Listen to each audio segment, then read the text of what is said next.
Chers téléspectateurs, salut. C'est un réel plaisir pour nous de vous retrouver à notre émission de ce jour. Notre monde est un désastre et en tant qu'humains, nous sommes la grande cause de ce désordre. Et parce que nous sommes pécheurs, des créatures déchues, peut-être certains se croient avancés, connaissant le progrès, mais l'histoire des siècles passés n'est pas encourageante. Les choses ne sont pas aussi reluisantes qu'on le croirait, mais tout n'est pas perdu. Christ est mort pour nos péchés et à travers sa mort, nous avons le salut. C'est ce dont nous aurons à échanger sur ce plateau. Et pour ce fait, nous avons des invités de marque que je vais avoir le plaisir d'introduire. Nous avons notre ami Éléonore, Fréjuste, Ibrahim Abba, Éloge et René. Soyez les bienvenus à cette émission. Que la paix du Seigneur soit avec vous. Le thème général de notre leçon de l'école du sabbat pour ce trimestre est les missionnaires bibliques. Mais pour notre leçon d'aujourd'hui, c'est la nature missionnaire de Jésus.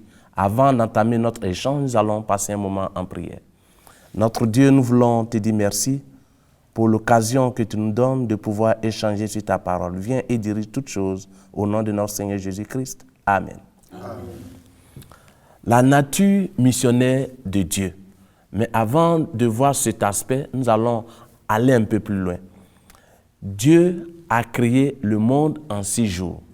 Mais ce que j'aimerais savoir, quelle est la particularité de la création de l'homme par rapport aux autres choses que Dieu a créées? Oui, Ibrahima? Alors, pour répondre à cette question, je voudrais qu'on se réfère à la parole de Dieu, singulièrement dans le livre de Genèse 1, verset 26. Ici, la parole de Dieu nous dit ceci. Puis Dieu dit, faisons l'homme à notre image, selon notre ressemblance, et qu'il domine sur les poissons de la mer, sur les oiseaux du ciel, sur le bétail, sur toute la terre, et sur tous les reptiles qui rampent sur la terre. Dieu créa l'homme à son image, et il créa à l'image de Dieu. Il créa l'homme et la femme. Dieu les bénit et Dieu leur dit, soyez féconds, multipliez-vous, remplissez la terre et assujettissez-la, et dominez sur les poissons de la mer et sur les oiseaux du ciel et sur tout animal qui se meut sur la terre. Mais je voudrais m'attarder sur le verset 27. Dieu créa l'homme à son image. Déjà là, c'est une grande joie de savoir que nous avons été créés à l'image de Dieu. De savoir que Ibrahima que je suis, j'ai été créé à l'image de Dieu. Et que les amis qui sont avec moi, tous, nous avons été créés à l'image de Dieu. Ce qui montre d'ailleurs notre particularité, montre que nous sommes exceptionnels parce que nous avons une partie de Dieu en nous, contrairement aux autres créatures. Merci. Et du premier jour au 6e jour, nous voyons que Dieu dit et la chose arrive. Mais quelle est la particularité de la création de l'homme? Oui, Fréjus. La particularité de la création de l'homme se voit dans la partie où Dieu dit, où dans la Bible il est écrit que l'homme a été fait de la poussière de la terre. L'homme a été pris de la poussière de la terre, Dieu l'a formé et Dieu a insoufflé le souffle de vie en lui et il a pris vie. Ce qui n'était pas le cas pour les autres créatures où il a ordonné et les choses ont été faites. Donc la différence est que pour les animaux aussi qui sont faits de poussière, Dieu a dit et ils sont apparus. Même pour l'homme, Dieu a pris son temps, il s'est assis sur lui et Dieu l'a façonné. Est-ce qu'il y a encore d'autres détails concernant la particularité de la création de l'homme que vous voulez faire ressortir? Oui, René? Oui, j'aimerais ajouter ce point-ci qui dit que nous voyons bien que les 6 premiers jours, Dieu a pris le soin de créer les autres choses, c'est-à-dire les êtres vivants et les êtres non vivants, mais l'homme a été créé en dernière position. Et Dieu a pris le soin, comme les amis l'ont dit tantôt.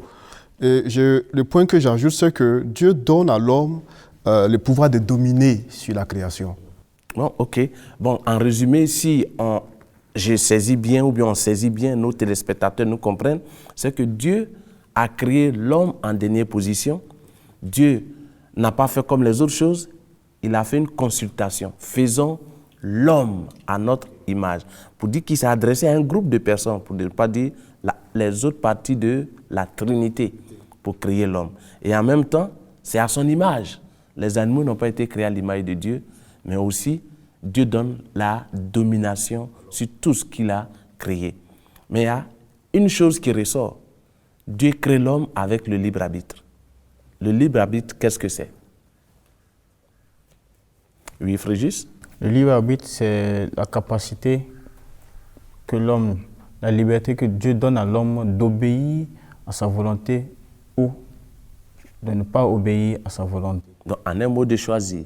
La capacité de choisir.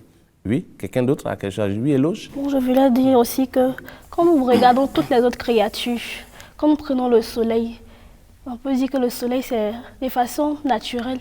Il se lève le matin, il doit se coucher à une certaine heure. Donc, il obéit à une loi naturelle. Mais quand on prend le cas de l'homme, on a la possibilité de choisir, on a la possibilité de faire du bien, il faut la possibilité aussi de faire du mal. Donc, c'est une liberté que Dieu nous donne à travers le libre arbitre. Merci beaucoup, Éloge. Nous sommes à une émission chrétienne et la Bible est le livre de base. Est-ce que bibliquement, nous avons quelque chose qui montre que Dieu a créé l'homme avec le libre arbitre? Oui. On peut le voir dans Genèse 2, oui, verset 9. L'Éternel Dieu fit pousser du sol des arbres de toute espèce, agréables à voir et bons à manger, et l'arbre de la vie au milieu du jardin, et l'arbre de la connaissance du bien et du mal. Je continue un peu jusqu'au verset 15. L'Éternel Dieu prit l'homme et le plaça dans le jardin d'Éden pour le cultiver et pour le garder. L'Éternel Dieu donna cet ordre à l'homme. Tu pourras manger de tous les arbres du jardin, mais tu ne mangeras pas de l'arbre de la connaissance du bien et du mal, car le jour où tu en mangeras, tu mourras. Qu'est-ce qui ressort là, si on a bien suivi la lecture? La possibilité oui, que Dieu donne à l'homme de choisir le bien ou le mal. De choisir le bien ou le mal. Donc Dieu ne nous a pas créés comme des automates, mais par amour, Dieu nous laisse la liberté de faire ce qu'on veut du Créateur qu'il est. Oui, Éléonore? Je voudrais renchérir en disant que, en plus de la liberté que Dieu nous donne de faire le bien ou le mal, il nous donne aussi la liberté en nous disant de choisir le bien pour que nous vivions. C'est-à-dire, Dieu met devant vous un choix, mais en même temps, il vous montre le bon chemin à suivre. Il nous aide à choisir ce qui est bien pour nous. En tout cas, ça c'est bien dit, Éléonore. Oui, Ibrahima. Je voulais dire que, après ce que l'ami vient de dire, il y a un double amour qui se dégage. D'abord, Dieu nous a aimés, il nous a créés, et en plus de cela, il nous donne la liberté de choisir. Mais en même temps, comme il nous aime, il met en même temps les balises. Choisissez le bien. Ne choisissez pas le mal. C'est-à-dire qu'il nous oriente, mais il ne nous oblige pas à choisir le bien, il ne nous oblige pas à choisir le mal. C'est une forme de démocratie que Dieu installe dès la création de l'homme. Merci beaucoup, vous avez dit des choses intéressantes, mais le libre arbitre, cette capacité que l'homme a de choisir, qui est une bénédiction, qu'est-ce qu'on en a fait pour la suite de notre échange? Effectivement, oui, René? Oui, nous lisons Genèse chapitre 3, verset 9. Mais bien avant cela, il est dit que l'homme, c'est vrai, Dieu a donné à l'homme le libre arbitre, mais il se trouve que l'homme va plutôt faire un choix qui va le mettre dans une situation un peu l'éloigner de Dieu, le couper, le séparer d'avec Dieu et puis le mettre dans la perdition. Ok. Oui, Éléonore? Je voudrais venir en appui à ce qu'il a dit avec le verset de Genèse 3, à partir du verset 6. La femme vit que l'arbre était bon à manger et agréable à la vue, et qu'il était précieux pour ouvrir l'intelligence. Elle prit de son fruit et en mangea. Elle en donna aussi à son mari qui était auprès d'elle, et il en mangea. Au verset 7, les yeux de l'un et de l'autre s'ouvrirent. Ils connurent qu'ils étaient nus, Et ayant conçu des feuilles de figuier, ils s'en firent des ceintures. Nous continuons un peu plus bas, au verset 23. Et l'Éternel Dieu le chassa du jardin d'Éden pour qu'il cultivât la terre d'où il avait été pris. C'est ainsi qu'il chassa Adam, et il mit à l'orient du jardin d'Éden les chérubins qui agitent une épée flamboyante pour garder le chemin de l'arbre de vie. Ok. Donc, qu'est-ce qu'on comprend là, après cette lecture? Après cette lecture, nous comprenons que avec l'arbre que Dieu a mis au milieu du jardin, nous avons lu ça tout à l'heure avec notre ami Euloge, Dieu avait dit que nous ne devions pas toucher de cet arbre. Je dis nous parce que je parle de l'être humain, d'Adam et Ève. Nous ne devions pas toucher à cet arbre parce que le jour où nous en mangerons, nous mourrions. Et nous voyons par la suite que Ève en a pris, elle a vu que c'était beau, elle a convoité l'arbre. Je vois que c'est dans la nature de l'être humain d'aller à l'encontre des interdictions. Quand il y a quelque chose qui est là, qu'on ne nous dit rien, ça ne nous intéresse pas. Mais une fois qu'on nous dit « ne touche pas à ça », c'est là qu'on cherche à toucher. Et nous avons vu au verset 6 que Ève a contemplé le fruit, elle a aimé le fruit, et elle est allée jusqu'à prendre du fruit et manger. Après avoir mangé, elle a vu que c'était bon, elle en a donné à son mari, ce que Dieu avait défendu. C'est vrai que leurs yeux se sont ouverts après, mais aujourd'hui, nous sommes en 2015. Où sont Adam et Ève? C'est là que je voudrais m'arrêter. Ok.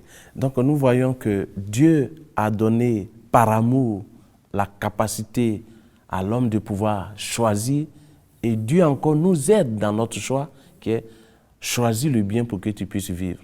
Mais l'homme va en abuser, l'homme va aller contre ce que Dieu a prescrit. On voit Ève qui contemple l'arbre, le fruit, et qui en prend et qui en mange. Et nous voyons les conséquences. Oui, quelqu'un d'autre voulait ajouter quelque chose? Bon, je voulais abonder dans le même sens que notre ami, dans le verset 24, où il est écrit « C'est ainsi qu'il chassa Adam, et il mit à l'orient du jardin d'Éden les chérubins qui agitent une épée flamboyante pour garder le chemin de l'arbre de vie. » Ah, donc il y avait un autre arbre aussi. Il y avait un autre arbre qui est l'arbre de vie. Okay. Et je pense que ça encore, c'est une preuve d'amour. Okay. Parce que, imaginez-vous un instant que Dieu les laissait dans le jardin manger de l'arbre de vie. Les souffrances auxquelles nous sommes confrontés aujourd'hui allaient perdurer. Okay. Nous n'allons pas avoir de faim. Mais Dieu, ayant cette capacité-là d'aimer malgré tout ce que nous avons pu faire, qui l'ont attristé, parce qu'il faut le dire, Dieu a été attristé par notre attitude. L'attitude de nos ancêtres, c'est notre attitude, on ne va pas se défiler maintenant. Dieu a été attristé. Et raison pour laquelle, au verset 9 du chapitre 3, on dit « Mais l'Éternel Dieu appela l'homme et lui dit, où es-tu » Ok, nous allons arriver sur cet aspect-là, mais concernant le libre arbitre. Donc, c'était une mauvaise chose alors, puisqu'on a vu que le libre arbitre n'a pas été un bien pour Adam et Ève. Ou bien c'est nous qui avons mal utilisé cela. J'aimerais qu'on comprenne. Oui, Fréjus. Quand Dieu a créé, il a donné le libre arbitre. Il nous donne l'occasion de choisir de faire le bien ou de faire le mal. Il ne nous a pas imposé. Alors le libre arbitre n'est pas la mauvaise chose que Dieu a créée, mais c'est l'homme qui n'a pas fait preuve de sagesse. Peut-être là, ils ont été faibles. Ils devaient demander à Dieu de les aider. Mais ils n'ont pas fait preuve de cela et se sont laissés dominer par leur envie de connaître ce qui a été interdit. Et voilà là où nous en sommes aujourd'hui. Okay. Et je pense que tu as fait sortir un mot que j'aimerais qu'on s'attarde là-dessus, l'envie, la convoitise. Parce que quand on fait un retour en arrière, on a dit quand Dieu a fini de créer, il a envoyé les animaux auprès de Adam, dans Genèse 1, verset 26 et autres. Et Adam a commencé à donner des noms. Donc, il avait déjà la connaissance. Donc, c'est quelle autre connaissance Ève cherchait? Donc, c'est la convoitise. Donc, la convoitise nous conduit toujours à faire de mauvais choix. Et c'est ce que nous devons retenir. Et ayant fait un mauvais choix, on était destiné à l'éternité, on a perdu l'éternité. Que fera Dieu après? Oui, Frégis. Après, dans le chapitre 3 du verset 9, on voit que Dieu vient chercher. Il vient chercher celui qui était perdu. Et Dieu maintenant va donner un plan de sauvetage. Comment Dieu cherche l'homme? Puisque tu as dit, Dieu cherche l'homme. Oui, Éléonore. Excusez-moi, je vais vous ramener un peu en arrière parce Oui. que ce que l'ami vient de dire vient de m'ouvrir l'esprit sur une question que beaucoup d'hommes se posent. L'homme en général se demande, mais pourquoi Dieu a fait la mort? Pourquoi on meurt? Et ce qu'il vient de dire vient en tout cas de répondre à la question. Ok. Nous étions destinés à vivre éternellement. Nous avons mangé de l'arbre de la connaissance du bien et du mal. Donc, après avoir mangé, on devrait souffrir, on devrait connaître des souffrances, on devrait manger à la sueur de notre front, on devrait enfanter dans la douleur, beaucoup de ces choses. On devrait maintenant chasser pour pouvoir trouver à manger, ce qui n'était pas avant. Avant, on avait tout à disposition. Et imaginez les souffrances que nous vivons aujourd'hui, toutes ces maladies que nous connaissons. Si on ne devrait pas mourir, qu'on devrait rester dans ça pendant, je ne sais pas, 2000 ans, 3000 ans, 4000 ans, comme vivaient les gens d'avant. On trouverait que Dieu était vraiment un tyran. Dieu est un tyran. Je souffre depuis 10 000 ans. Je ne finis pas, mais je souffre. On voit. Et aujourd'hui même, quand on a un parent qui est malade pendant 6 mois, quand on voit l'atrocité de la maladie, les souffrances, quand il décède, on dit en tout cas il a souffert. La mort était mieux, il a souffert. Et dans la mort aujourd'hui, avec ce que le frère vient de dire, je viens de voir encore l'amour de Dieu, mettre une petite fin à nos souffrances pour attendre le jour où il reviendra. Bon, on aura d'autres moments où on parlera de cet aspect-là. Donc, il y avait l'arbre de la connaissance du bien et du mal et l'arbre de la vie. Donc, Dieu nous avait créés à une éternité conditionnelle, où il fallait chaque jour manger l'arbre de la vie. Donc, ayant péché, Dieu met fin à cela, pour qu'on n'aille pas manger, pour vivre éternellement, mais dans la souffrance. Donc Dieu, qui nous a destinés à l'éternité, et on a perdu ce don, ce privilège, que fera-t-il après? Restera-t-il insensible ou fera-t-il quelque chose pour amener l'homme vers lui? Oui, Éléonore? Je vais lire avant de commenter. Genèse 3, verset 9. « Mais l'Éternel Dieu appela l'homme et lui dit, « Où es-tu » Après que l'homme ait mangé, Dieu cherche encore l'homme. L'homme vient de désobéir à ce que Dieu a dit. L'homme vient de se mettre dans des problèmes et Dieu cherche encore l'homme. Qu'est-ce que Dieu va faire après que l'homme ait péché? Dieu va concevoir un plan de sauvetage. Les hommes appellent cela un plan B. Le plan B, c'est que Dieu cherche à sauver l'homme. Et c'est ça qu'on appelle le plan du salut. Et qu'est-ce qu'il va mettre en œuvre pour que l'homme soit sauvé? C'est ce que nous allons voir. Donc, tout à l'heure, au début, on parlait de notre leçon comme thème, la nature missionnaire de Dieu.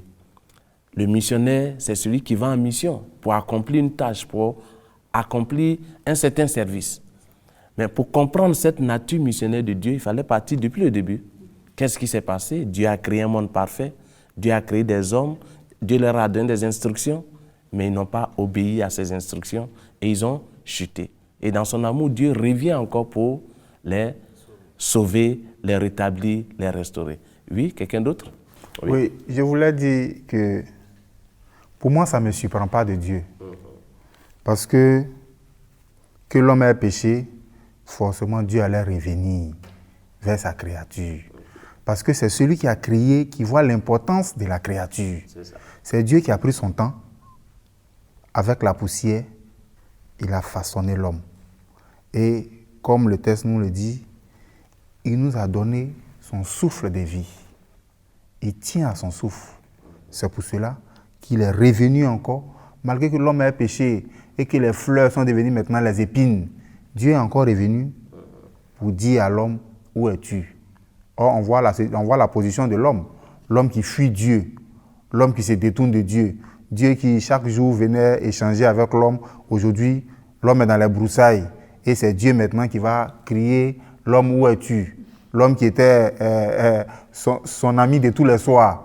Et aujourd'hui, c'est lui qui va venir chercher l'homme. Parce que l'homme n'ose même plus se présenter devant Dieu, compte tenu de ce qu'il a fait. Il n'a même plus cette force-là. Il n'a même plus cette force.